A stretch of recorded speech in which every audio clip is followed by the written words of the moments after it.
I'm Kathey Ruybal, the BEA President, an English teacher at Brighton High School, a community member, and a parent of a 27J graduate and a 27J ninth grader.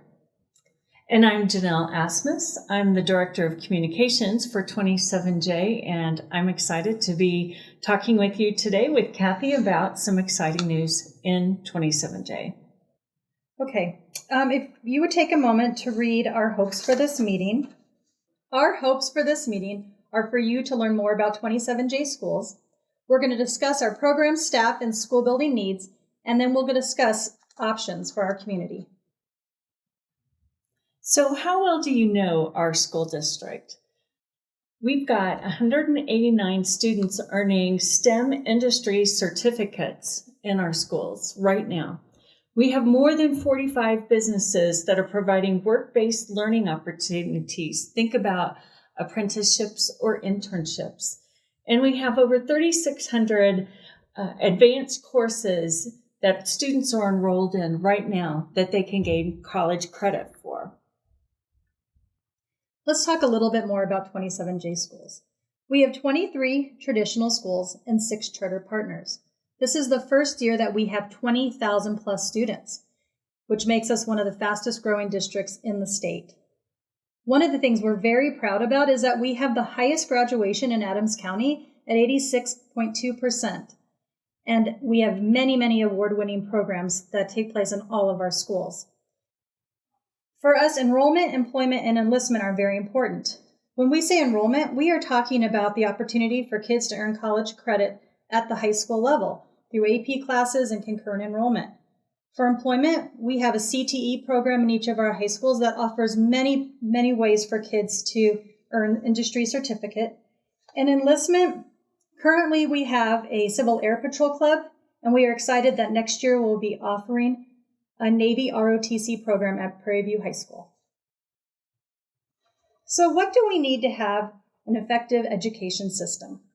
First of all, teachers, of course, are the most important because we need to have quality instructors in front of every classroom. Our support staff is also important, and that includes our nutrition services, our bus drivers, our paraprofessionals, and many others. Administration, that includes our building administration, but also administration at the district level. We need high-quality academic materials, and as many of you know, school is a little different than when some of us were in school. It's no longer just books that kids have to have.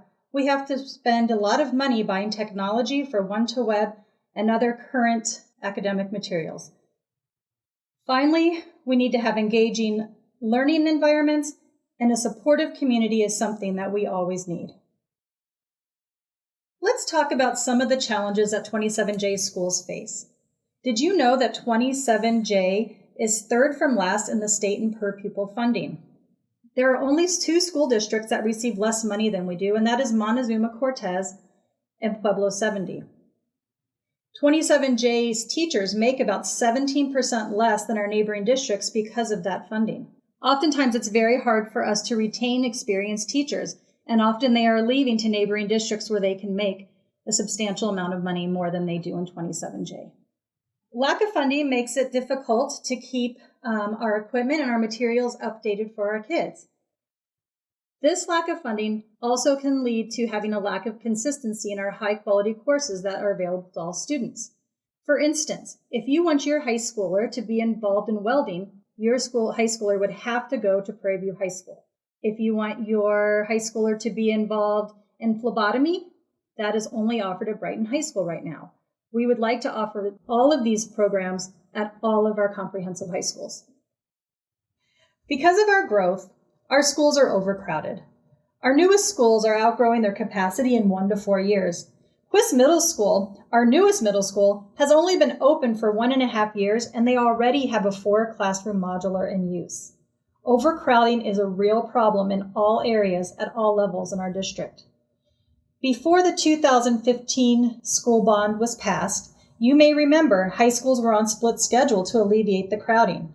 We could face this once again at our high schools, and possibly even year-round schools at elementary. We know these are not the best options for student learning. So those are a number of the great things that are happening in 27J, and that's a little look at some of the challenges that we're facing. Lack of funding, as Kathey mentioned, is a tremendous part of the challenges we face. So let's get a little bit more specific. First of all, how are schools funded? There is a state level component to funding, and there is a local level to funding. In the most basic lens of how schools are funding, take a look at the bar chart that's on your slide.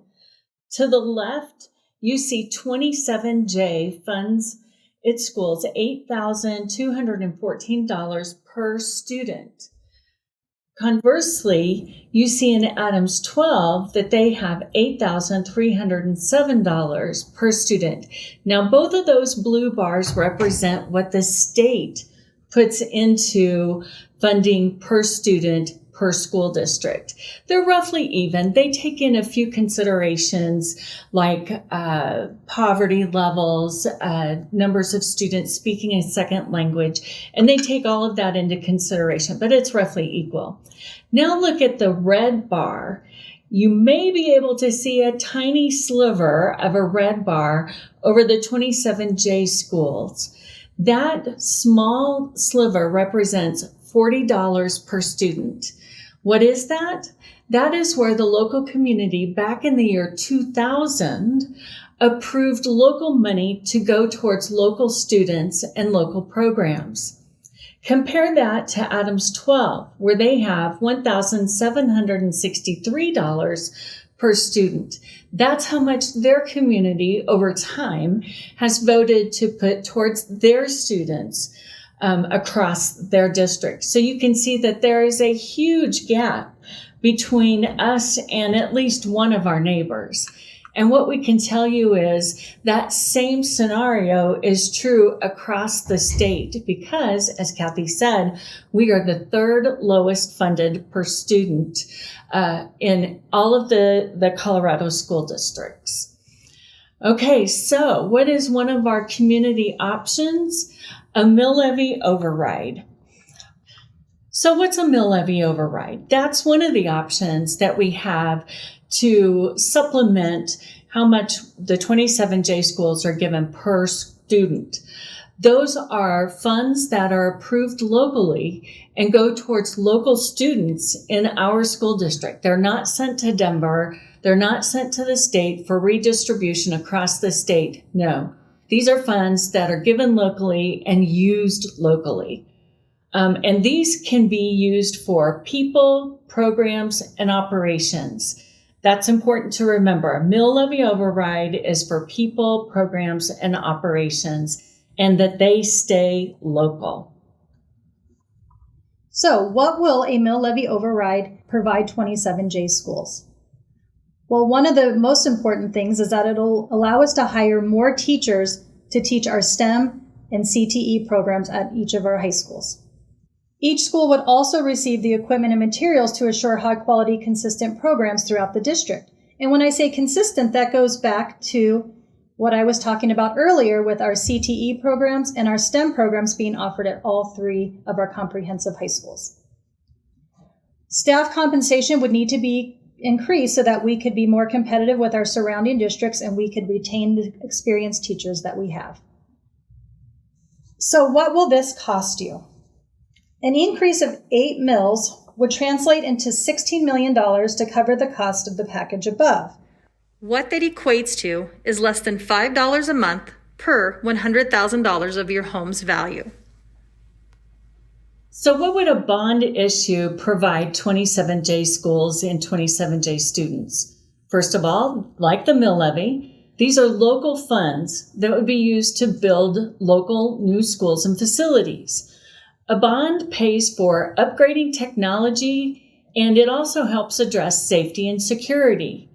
It's also used to take care of our existing buildings. Much like as a homeowner, you must maintain your home in order to make it last longer. We have to be responsible in maintaining our school facilities so that they last a long time for our community and our students. In particular, our bond proposal will provide a new elementary school actually phase 2, in the South Lawn area of Commerce City.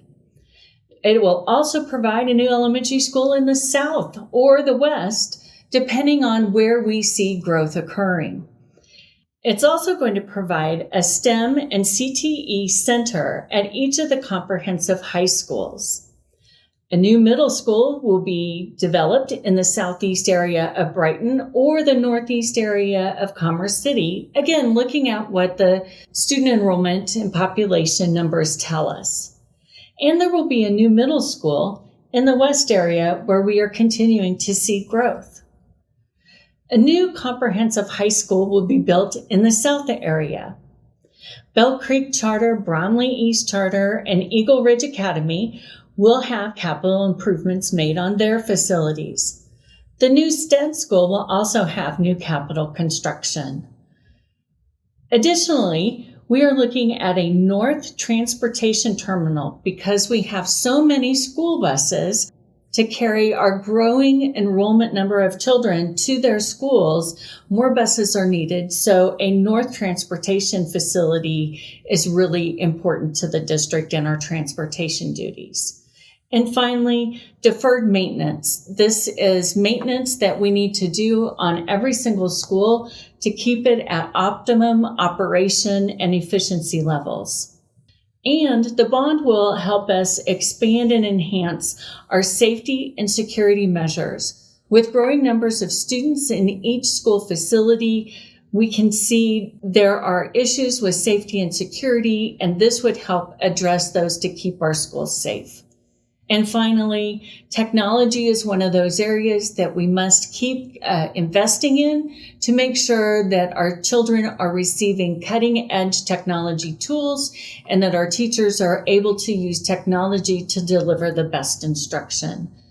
This particular bond request is for $515 million, and it is not expected to increase taxes.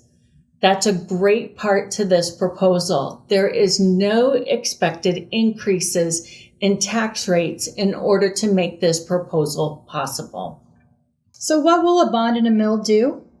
At the start of this presentation, we talked about the 20,000 plus students in our schools and what they need today to take control of their futures tomorrow.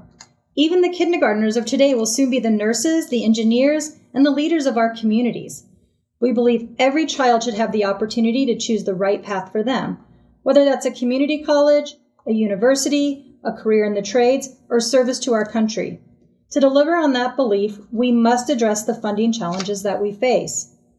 So you can see our dilemma. The challenges we're facing require two types of funding. We need to build and enhance learning spaces, and we need to fill them with high-quality staff and resources. So like peanut butter and jelly, the bond and the mill go better together.